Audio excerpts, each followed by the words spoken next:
certain unalienable rights, that among these are life, liberty, and the pursuit of happiness. We've grown to believe that this means shopping now. When terrorist attacks occur, just go out and shop. But our founding fathers meant more than this, so let me continue. That to secure these rights, governments are instituted among men, deriving their just powers from the consent of the governed. That whenever any form of government becomes destructive of these ends, it is the right of the people to alter or to abolish it, and to institute new government, laying its foundation on such principles and organizing its powers in such form as to them shall seem most likely to affect their safety and happiness. Alright, now this is clearly stating that it... Alright, let me continue, because this next sentence. Prudence indeed will dictate that governments long established should not be changed for light and transient causes, and accordingly all experience hath shown that mankind are more disposed to suffer, while evils are sufferable, than to right themselves by abolishing the forms to which they are accustomed. Okay, just that's all about inertia. You know, if shit ain't broken, why fix it? But when a long train of abuses and usurpations pursuing invariably the same object evinces a design to reduce them under absolute despotism, it is their right, it is their duty to throw off such a government and to provide new guards for future security. Okay? Now this is saying not just we have the right to live, be free, and seek joy. This is saying it's our duty to overthrow a government that seeks to control us. Now there are plenty of definitions for fascism, but fascism is not a new thing. The fall of Rome, the rise of Stalin, Hitler.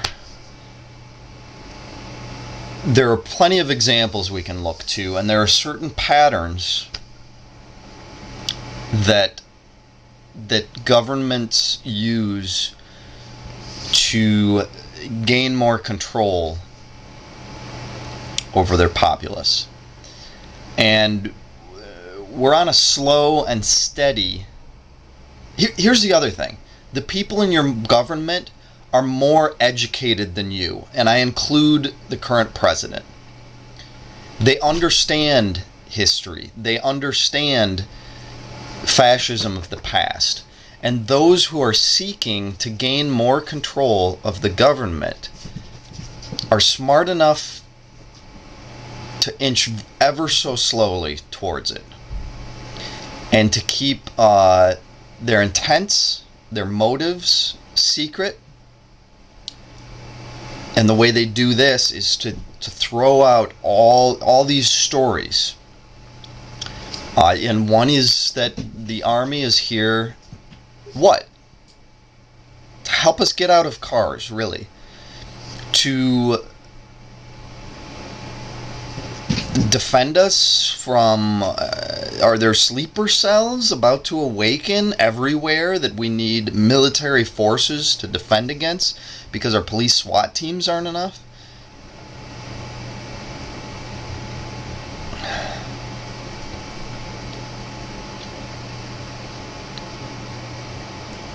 I'm worried.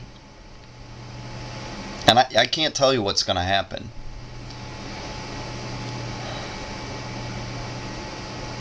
There's a good chance something will happen in the next 2 weeks. Small chance, I don't think it's very big right now, but small chance that martial law will be declared.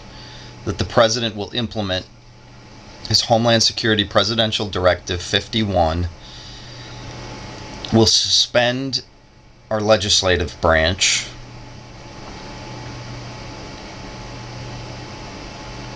but I don't know that they're that desperate, because these things are all in place.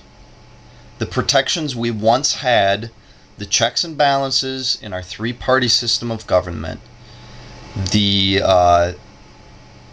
strong rights of all humans, habeas corpus, posse comitatus, all these things are being whittled away. We don't even have free speech anymore, except in specific zones for as long as they tolerate it. And they're using fear tactics. The Army has a new microwave gun that from a distance can give you the feeling of being on fire. Supposedly only affects the top 1/64th of an inch of your skin, but causes intense pain, heat pain, so that you feel like you're on fire. Essentially forcing your instincts to take over and get you out of the area. This thing is largely untested, and an Army general said that it would be best for us to use it on our own people first, because it would demonstrate to the world that it's safe. But do you know about the deaths from tasers? Hundreds have died from tasers. Just because they're non-lethal to a normal, healthy individual does not mean they can't cause death. Rubber bullets. The British Army isn't using rubber bullets anymore because too many Irish died.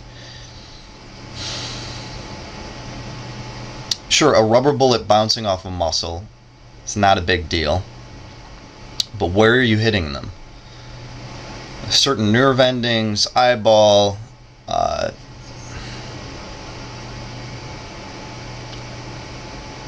they got nice new shiny stormtrooper suits too, deployed at the Democratic National Convention in Denver.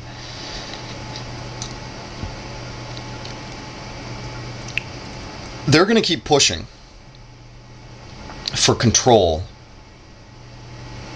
shifting powers towards the executive branch, manipulating the system. Alright, let's move on to a different video.